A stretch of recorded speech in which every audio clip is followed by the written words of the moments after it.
तो भारत का एक बहुत बड़ा स्विस बैंक खुल गया है जिसका नाम अभी करंट में स्टेट बैंक ऑफ इंडिया हो गया है। आरटीआई के दायरे में आपको यह डेटा नहीं दिया जाएगा। तीनों भारत देश की जो बड़ी इंस्टीट्यूशन है उन्हें जब इनवैलिड घोषित कर दिया आपको, तो फिर आपने ऐसा क्यों किया है? आपने क्यों उसको बंद क्यों नहीं किया इलेक्टोरल बॉन्ड को? वह इलेक्टोरल बॉन्ड का टोटल पेमेंट का रिबेट भी इनकम टैक्स में नहीं दिया जाएगा। इससे यह प्रतीत हुआ कि इलेक्शन कमीशन ऑफ इंडिया कह तो दिया सारी बातों को, पर इनका भी कहीं ना कहीं पूरा उसमें हाथ है कि स्टेट बैंक ऑफ इंडिया ने उस डिजिटल डेटा को क्यों सुप्रीम कोर्ट में नहीं पेश किया। वह किस प्रकार की फंडिंग है इसके बारे में कहीं कोई डिस्क्लोज नहीं हो रहा है। नॉर्मल पीपल्स ने दिया है, कॉर्पोरेट घराने ने दिया है, सामान्य राजनीतिक व्यक्ति ने दिया है, या कोई ईडी और सीबीआई के धौंस के डर से देने वाला व्यक्ति है। आज मैं बहुत बड़ी केस को लेकर के जो electoral bond state bank of India ने जो सुप्रीम कोर्ट के केस का जजमेंट का अवहेलना किया है, जो 15 फेब 2024 को जजमेंट ऑनरेबल सीजीआई की 5 बेंच ने दिया था, उसका उन्होंने 6 मार्च तक में उनके पूरे डिटेल्स जितने भी थे इलेक्टोरल बॉन्ड्स के थ्रू जितने भी चीज़ें परचेजिंग की गई थी उन सारे बायर्स का डिटेल देना आवश्यक था, पर उन्होंने सुप्रीम कोर्ट ऑफ इंडिया में 6 मार्च की डेट तक उन्होंने नहीं भेजा, जिसके आधार पर उनके ऊपर कंटेम्प्ट पिटीशन का मामला बन जाता है। अब प्रश्न यह उठता है कि स्टेट बैंक ऑफ इंडिया ने ऐसा क्यों नहीं किया और स्टेट बैंक ऑफ इंडिया ने उसके लिए क्या क्या तैयारियां की। स्टेट बैंक ऑफ इंडिया ने 2 दिन पहले अर्थात 4 तारीख को 4 फेब को उन्होंने अपना एक एप्लीकेशन ले आकर के फाइल करते हैं और उस एप्लीकेशंस में वो स्पष्टीकरण करते हैं कि हमें 30 जून तक का टाइम चाहिए। हम आप सबसे माध्यम से बोलना चाहते हैं कि आपने जब आपको 20 दिन तक का आपको टाइम दिया गया था, उस 20 दिन में आपने क्या किया है उसको आप कोर्ट के सामने प्रेजेंट करिए। Point number 1। Point number 2, state bank of India के पास जब डिजिटल इंडिया है, डिजिटल भारत है, भारत देश का सबसे बड़ा बैंक है, सबसे बड़ा ब्रांचेस के मामले में बैंक है, इसके साथ में विश्व का सबसे बड़े बैंकों की लिस्ट में आप आते हो, तो फिर आपके पास डिजिटल डेटा ये क्यों नहीं है? Point number 3, state bank of India के सारे डेटा डिजिटल हैं, सिर्फ और सिर्फ इलेक्टोरल बॉन्ड का जो डेटा है उसको ताम्र पाषाण युग में चले जाते हैं और ताम्र विधि के आधार पर लिखते हैं। मुझे लगता है मैनुअल तरीके से वो किया गया काम है, जैसा कि स्टेट बैंक ऑफ इंडिया बता रहा है। डिजिटल युग में, डिजिटलाइजेशन के युग में इतने बड़े डेटास को आप छुपा करके भारत देश में जो पूरे वर्ल्ड के में फेमस एक बहुत बड़ा बैंक है, जो कि ऐसा माना जाता है कि लोग ब्लैक मनी ले जा करके स्विस बैंक में रखते हैं, तो भारत का एक बहुत बड़ा स्विस बैंक खुल गया है जिसका नाम अभी करंट में स्टेट बैंक ऑफ इंडिया हो गया है। मेरे हिसाब से ऐसा होना भी चाहिए और जनता को ऐसा समझना भी चाहिए। क्योंकि वह भी भारत देश और विदेश के जितने भी लोग हैं जिनके पास पर्याप्त तरीके से वहां पर मनी जाके जमा होती है, जिनकी डिटेल सिर्फ और सिर्फ बैंक के पास होती है। इसी तरह से इलेक्टोरल बॉन्ड का प्रोसेस में जो टोटल पेमेंट हुआ है डिजिटलाइजेशन के युग में, वो सारा का सारा डिटेल्स सिर्फ और सिर्फ किसके पास है? स्टेट बैंक ऑफ इंडिया के पास है, और दूसरा इनकम टैक्स ऑफ इंडिया के पास है, तीसरा जो भारत देश की रूलिंग पार्टी है उसके पास है, और इसके अलावा यह डेटा किसी के पास में नहीं है। पॉइंट नंबर 5, आरटीआई के दायरे में भारत देश का इंफॉर्मेशन एक्ट 2005 लगता है, जबकि इलेक्टोरल बॉन्ड में यह प्रोसेस नहीं ले रहा है, यानी आरटीआई के दायरे में आपको यह डेटा नहीं दिया जाएगा। Point number 7, election commission of India ने और इसके साथ में आरबीआई ने और सुप्रीम कोर्ट ने, तीनों भारत देश की जो बड़ी इंस्टीट्यूशन है, उन्हें जब इनवैलिड घोषित कर दिया आपको, तो फिर आपने ऐसा क्यों किया है? आपने क्यों उसको बंद क्यों नहीं किया इलेक्टोरल बॉन्ड को?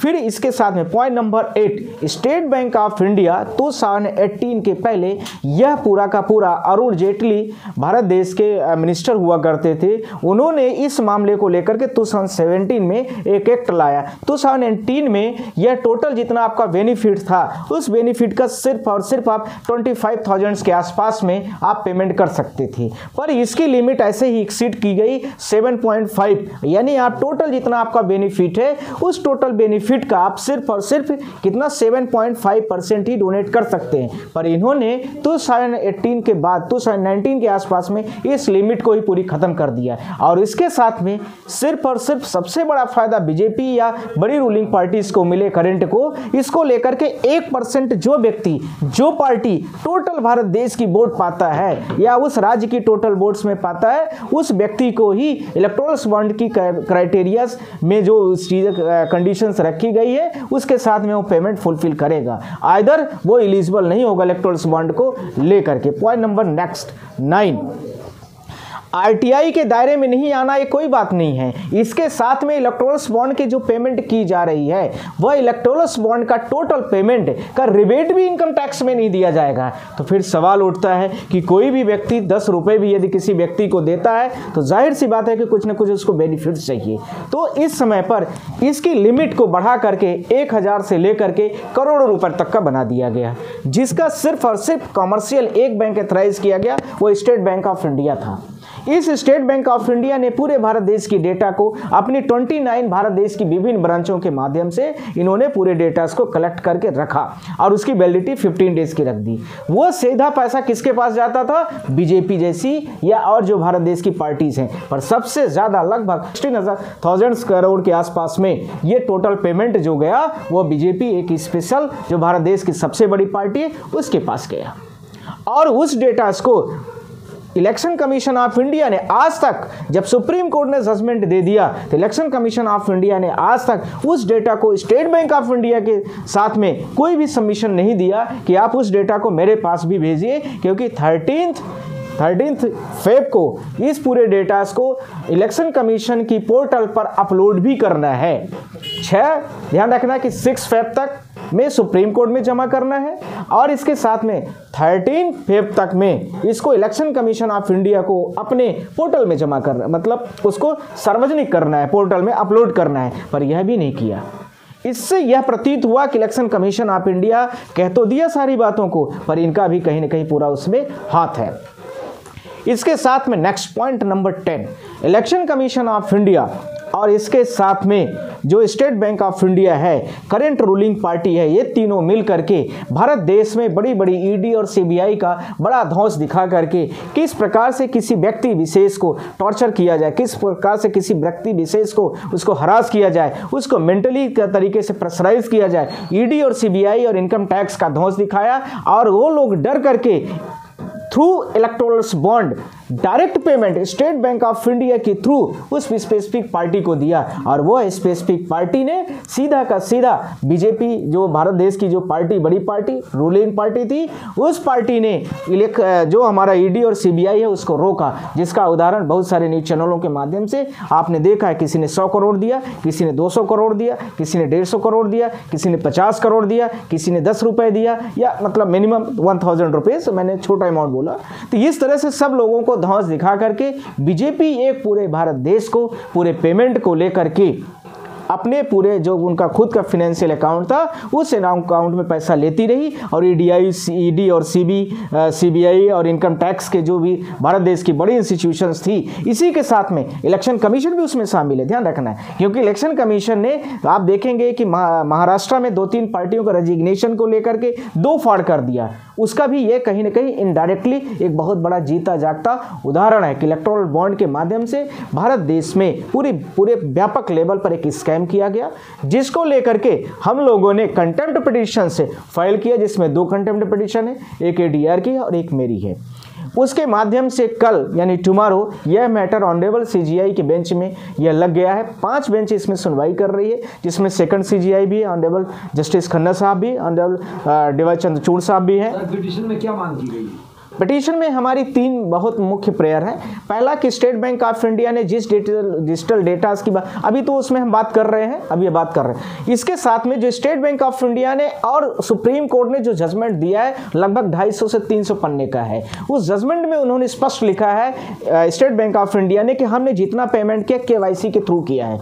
मैं आप लोगों के सामने पब्लिकली बोल रहा हूँ, जब आप किसी भी पेमेंट का लेन देन केवाईसी के थ्रू करते हो तो जाहिर सी बात है कि आप केवाईसी करना यानी फिंगरप्रिंट आपका लगा होगा या आधार कार्ड से कनेक्टेड है वो डेटा, यानी आपने डिजिटल डेटा का यूज किया है। you did not produce the entire documents which is the taken by the State Bank of India for any particular buyer or borrowers। तो इस चीज़ को ध्यान रखने की ज़रूरत है कि स्टेट बैंक ऑफ इंडिया ने उस डिजिटल डेटा को क्यों सुप्रीम कोर्ट में नहीं पेश किया। जितना डिजिटल डेटा था उसको पेश करना चाहिए था। फिजिकल डेटा जितना इलेक्टोरल बॉन्ड का है उसको भी करने की आवश्यकता है, पर इन्होंने नहीं किया। तो हम लोगों ने सुप्रीम कोर्ट से यह भी बोला है कि यदि स्टेट बैंक ऑफ इंडिया के पास यह डेटा नहीं अवेलेबल हो पाता है, फिजिकली उनको काउंट करने में उनको टाइम लगता है, तो वो सारा का सारा एक काम करे, पूरा सुप्रीम कोर्ट में लेकर के आए पूरा इलेक्टोरल बॉन्ड, सारे वकील बैठेंगे और ऑनरेबल सीजीआई के फ्रंट में रख करके ये सारा का सारा डेटा हम लोग पूरा काउंट करा लेंगे। ये हमने उनको अपॉर्चुनिटीज भी एक दी है स्टेट बैंक ऑफ इंडिया को। पर यह भी ध्यान रखने की आवश्यकता है कि यह भी हम लोगों ने बोला है प्रेयर्स मतलब ग्राउंड्स में कि स्टेट बैंक ऑफ इंडिया ने कोर्ट ऑफ कंटेम्प्ट का वायलेशन किया, हमारे कोर्ट का, सुप्रीम कोर्ट का वायलेशन हुआ है। अंडर आर्टिकल्स 141, 142, 143 जुडिशरी के जितने पावर है सबका वायलेशन हुआ है। स्टेट बैंक भारत देश की 1935 का जो स्पेशल सेक्शन है उसका उन्होंने वायलेशन किया है। इसके साथ में जो छोटी पार्टीज हैं जिनको इलेक्टोरल बॉन्ड नहीं मिलता है, बड़ी पार्टी सीधा फंडिंग ले रही है पूरे भारत देश में, वह किस प्रकार की फंडिंग है इसके बारे में कहीं कोई डिस्क्लोज नहीं हो रहा है। नॉर्मल पीपल्स ने दिया है, कॉर्पोरेट घराने ने दिया है, सामान्य राजनीतिक व्यक्ति ने दिया है, या कोई ईडी और सीबीआई के धौंस के डर से देने वाला व्यक्ति है, या टेरिटल फंडिंग की गई है, यह भारत देश में किसी के पास इसका कोई डेटा अभी तक नहीं है। तो इसके माध्यम से आर्टिकल 19(1)(a) का एक कंप्लीट वायलेशन हुआ है, जिसका हम लोगों ने बोला है कि इसलिए इस फंडिंग कौन कौन व्यक्ति ने बीजेपी को दिया है, कौन कौन व्यक्ति ने किस किस पार्टी को दिया है, उसका पूरा डिटेल से स्टेट बैंक ऑफ इंडिया कल सुप्रीम कोर्ट के सामने प्रस्तुत करें। इसको लेकर के ऑनरेबल सीजीआई से हम लोगों ने रिक्वेस्ट किया, ऑनरेबल सीजीआई ने थ्रू मेल्स में उनको कन्वर्सेशन किया और इस मैटर को अर्जेंट लिस्टिंग के साथ में कल के मैटर में 301 और 302 item number 1 item number 2 listed कर दिया गया है।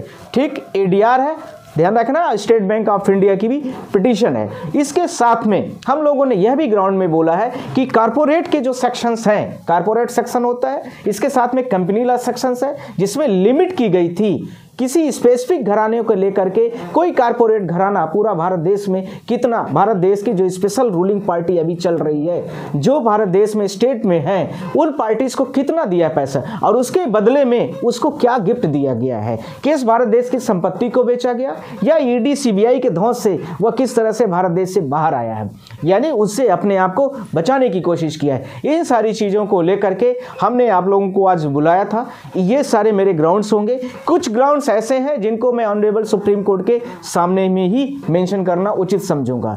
ध्यान रखना है कि रिट पिटीशन नंबर्स 880/2017 थी, जिसका ऑर्डर हो चुका था, उसी का हम लोगों ने कंटेम्प्ट पिटीशन फाइल किया था। मेरी कंटेम्प्ट पिटीशन थी 11, आप लोग ऑर्डर में भी देखेंगे 11296, उसको भी मैं आप लोगों को बोलना चाह रहा हूं पूरे देश के माध्यम से, और हमारे पहले केडीआर की है, यानी 301 302 दो पिटीशंस लगी हैं। ध्यान रखना यह भी आवश्यक है कि हमारी जो प्रेयर है आप लोगों के माध्यम से किसी ने हमसे पूछा है, स्टेट बैंक ऑफ इंडिया को इमीडिएट जो उसका चेयरपर्सन है और जो इलेक्टोरल बॉन्ड को जिस व्यक्ति ने छुपाने की कोशिश किया है उसको इमीडिएट कस्टडी में भेजा जाना चाहिए, और सारा का सारा इलेक्टोरल बॉन्ड जहां पर 29 ब्रांचेस, खासकर मुंबई में ज्यादा इसका काम हुआ है, जहां पर जिस लेवल पर हुआ है वहां पर सीधा आए और वो सारे डेटास को फिजिकली ही लेकर आए, सुप्रीम कोर्ट में डिपॉजिट कराए। सुप्रीम कोर्ट, उसमें हम लोगों को, हमारे जैसे वकील बहुत सारे हैं वहां पर सुप्रीम कोर्ट में, वो सारे लोग खुद काउंट कर लेंगे। और स्टेट बैंक इससे कह करके नहीं बाज आनी चाहिए कि वह इस चीज को लेकर के नहीं करना चाहती है, उसको टाइम टेकिंग चाहिए। कब तक का? 30 जून का। 30 जून ही क्यों चाहिए? आपने 1 दिन नहीं लिया, आपने 2 दिन नहीं लिया, आपने 5 दिन नहीं लिया, आपने 20 दिन जो पहले बीत गया उसको नहीं बताया, आपने क्या एक्शंस लिया है, क्या मैन पावर लगाया आपने सीधा का सीधा 2024 का जो चुनाव हो रहा है उसका जब रिजल्ट आ जाएगा या चुनाव हो जाएगा वहां तक की डेट लिया है। आपने मैनिपुलेट किया है कोर्ट को भी, कोर्ट की। इसके साथ में आप कंटेम्प्ट के वायलेशन का अंडर्स में आप आते हैं, आप कोर्ट के जितने भी लॉज होते हैं उसका करते हैं। आपने स्टेट बैंक का जो रजिग्नेशन मतलब रजिस्ट्रेशन हुआ है 1935 का 56 का बैंकिंग एक्ट है, आप लोग पढ़ेंगे कभी, उसके साथ में 75 का एक्ट है, 72 का एक्ट एक्ट है, इसके साथ में बहुत सारे अमेंडमेंट हुए हैं 2002 के आसपास में, सेंचुरीज में। ये सारे अमेंडमेंट का कंप्लीट वायलेशन है, जिसमें यह स्टेट बैंक उसमें लिखा गया है उसके बैलेज में कि state bank of India under India's के जुडिक्शंस में हर काम करेगा। सुप्रीम कोर्ट की जितनी भी गाइडलाइन है उनको मानने के लिए बाध्य होगा। सेंट्रल गवर्नमेंट में पार्लियामेंट से और विधानसभा लेवल पर जो रूल्स और रेगुलेशन मॉनिटरिंग के लिए बनाए जाएंगे उसको भी फॉलो करना एसबीआई की जिम्मेदारी, जवाबदेही दोनों होगी। साथ में यह भी है कि कुछ भी गड़बड़ियां पाई जाती है तो सुप्रीम कोर्ट उसके लिए सर्वोच्च है और वो कोई भी निर्णय ले सकता है। अब वह दिन आ चुका है जब कल honourable chief justice of India और 5 बेंच इसमें बैठ करके निर्णय लेंगी। इसी के साथ में सारा का सारा डेटा, जो नंबर आपसे अमाउंट है करोड़ रुपए वाले, जो मैंने आप लोगों को डेटा दिया है, बोला है करोड़ों रुपए की जो फंडिंग की गई है सबसे ज़्यादा 99% है। यानी 1000 से लेकर के जो करोड़ रुपए तक की फंडिंग की मैंने बात किया तो 1500 वाले कम लोग हैं, यानी 1000, 10,000, 20,000 वाले कम है। सबसे ज़्यादा किसके हैं? करोड़ों वाले लोग ज़्यादा हैं। तो यह फंडिंग सबसे ज़्यादा एक स्पेशल पार्टी को गया है। वो कौन है? मैंने आप लोगों के माध्यम से बताया है, ब्रीफ भी किया है, और उसके 4-5 प्रमुख कारण थे। पर 2024 का चुनाव भारत देश में मंडरा रहा है। अप्रैल में चुनाव होने वाला है, आप सारे लोग जानते हैं। इस चीज़ को भी ध्यान रखने की ज़रूरत है कि चुनाव जब भारत देश के सामने पर खड़ा है, और आप लोगों को आर्टिकल 324 से लेकर के सारे इलेक्शंस के बारे में आप लोग सारे लोग जानते हैं, जहां पर भारत देश की लगभग चुनाव आयोग तैयारियां सब जगह शुरू कर दिया है। तो हमारे जैसे आम नागरिकों को, आम जनता को कम ही समय मिलता है कि हम किसी राजनेता, किसी राजनीतिक पार्टी के बारे में उसका परसेप्शन बना पाएं या तय कर पाएं।